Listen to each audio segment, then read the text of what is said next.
Pertandingan perempat final Piala Asia U17 mempertemukan Jepang yang menghadapi Arab Saudi. Dalam pertandingan itu berakhir dengan kemenangan Arab Saudi setelah 90 menit bermain imbang 2-2. Pertandingan dilanjutkan dengan adu penalti dan Jepang harus mengalami kekalahan 2-3 atas Arab Saudi.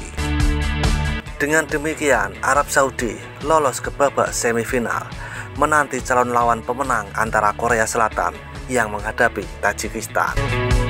Sementara Uzbekistan juga telah meraih kemenangan atas UEA dengan skor 3-1 dan lolos ke semifinal, menanti pemenang pertandingan antara Indonesia yang menghadapi Korea Utara.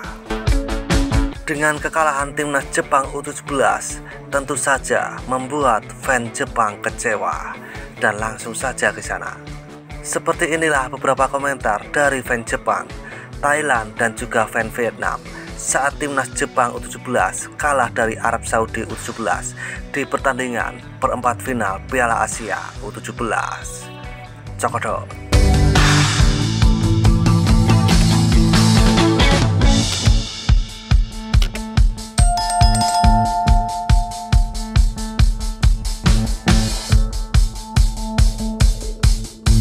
Saya tahu turnamen ini sudah cukup. Mari fokus pada Piala Dunia U17. Jepang hanya memenangkan pertandingan pertama turnamen ini. Terlalu gegabah. Thailand melawan Saudi 1-3. Selanjutnya kita perlu memperbaiki dan melatih sistem baru. Anak muda perlu berlatih bersaing dengan yang besar agar bisa berlatih berlari dalam waktu yang lama. Tidak akan ada latihan lagi dengan yang besar, bersaing 100 kali dan menang 100 kali agar kita bisa lebih kuat. Itulah ya wajah yang buruk ketika mereka bertemu Vietnam. Set Jepang ini terlalu lemah. Vietnam telah datang, tetapi itu lebih kuat dari gajah perang, sangat tegas. Saya ingin melihat reaksi penggemar sepak bola Jepang tentang bagaimana sikap mereka terhadap tim ini. Apakah seperti penggemar sepak bola Thailand ketika tim cinta miring? Jepang tidak pandai dalam gaun ini. Jika mereka bertemu Thailand, Thailand akan menembakmu. Parah banget, pemain sepak bola Jepang ini dari muda sampai merekrut. Menderita sudah, hahaha. Kalau ketemu Vietnam, masih bisa menang. U17 Jepang lemah tahun ini. Haha. Bela sungkawa untuk seluruh tim sepak bola U17 Jepang. U17 Jepang lemah ya. Jepang sebenarnya sangat kuat, tapi dosanya tidak lepas dari kutukan Vietnam. Pelatihan sepak bola pemuda Jepang adalah fasilitas pelatihan sepak bola pemuda terkemuka di dunia. Jepang U17 kali ini mereka kembali. Mereka akan membenci penalti seumur hidup mereka. Saya sering mengolok-olok Tiongkok dan Indonesia, tapi 10 tahun dari sekarang, saya pikir Jepang akan menjadi pusat Asia. Saya terbantu dengan aturan baru 8 slot untuk Asia, yang banyak dibicarakan sebagai tidak perlu dan tidak diperlukan. Jelek banget. Ya, itu lemah. Inilah jenazah wakil Jepang di Asian Games. Menyedihkan sekali. Saya pikir mereka semua adalah pemain berbakat karena mereka terpilih untuk bermain sepak bola sekolah menengah. Apakah karena pemilihan anggota atau direkturnya yang buruk? Di satu sisi saya lega, kita tidak perlu lagi mengawasi tim lemah ini. Mereka tidak buruk, tapi mereka terlalu lemah. Abad ke-21, generasi yang paling memalukan. Saya pikir kelompok usia ini banyak berubah tergantung sutradaranya.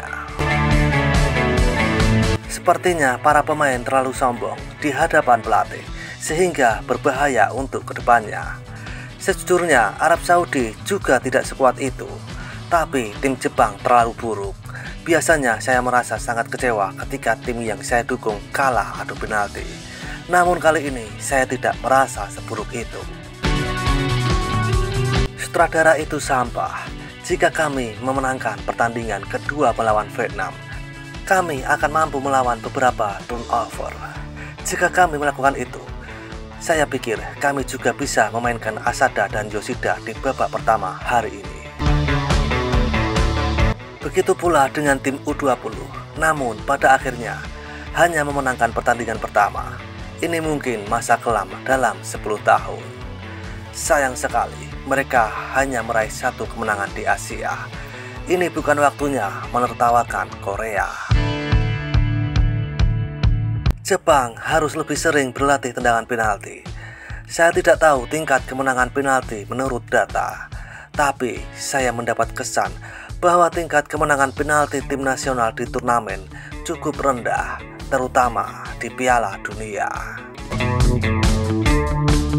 Ini kesalahan manajer karena kami kebobolan begitu banyak gol. Sejujurnya, saya pikir Jepang akan bermain lebih lama. Saya tidak pernah menyangka akan selemah ini. Sutradara tidak kompeten. Tantangan terbesar bagi sepak bola Jepang adalah kekurangan manajer dan pelatih. Atau lebih tepatnya, masalahnya adalah Asosiasi Sepak Bola Jepang tidak memperkerjakan orang-orang berbakat sebagai manajer. Saya pikir akan lebih baik memiliki back 4 setidaknya sampai U20 daripada back 3 untuk menyamai tim nasional A. Namun terlalu banyak turnamen Asia yang diadakan di Timur Tengah. AFC juga pasti menerima banyak uang dari ini. Belum ada turnamen Asia yang diadakan di Jepang selama lebih dari 20 tahun. Pertahanan dan serangannya biasa-biasa saja. Umpan-umpan jauhnya berantakan. Jadi saya ingin dia mulai berlatih lagi dari dasar. Mereka seharusnya menjadi generasi dengan potensi pertumbuhan paling besar. Namun mereka belum berkembang sama sekali sejak kualifikasi. Jepang semakin lemah. Ini berantakan. Kau sangat menyedihkan. Jika Asia tidak memiliki 8 frame dari saat ini, kita bahkan tidak akan memenangkan Piala Dunia. Generasi bawah lemah meskipun mereka telah memutuskan untuk memasuki Piala Dunia. Mereka akhirnya hanya memenangkan 1 melawan Asia hari ini. Sama halnya tim nasional U20 berhasil memenangkan 1 kemenangan di kualifikasi Asia. Hanya beberapa generasi Olimpiade Paris yang berhasil masuk ke tim A. Mengganggu tentang perwakilan, Jepang bertahun-tahun kemudian. Pada tingkat ini, tim saat ini bisa mencapai puncak.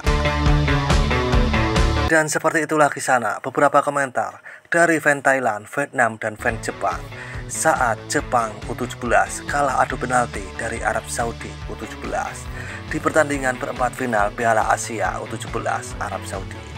Seruput kopi pahitmu dan isap nikotinmu. Terima kasih.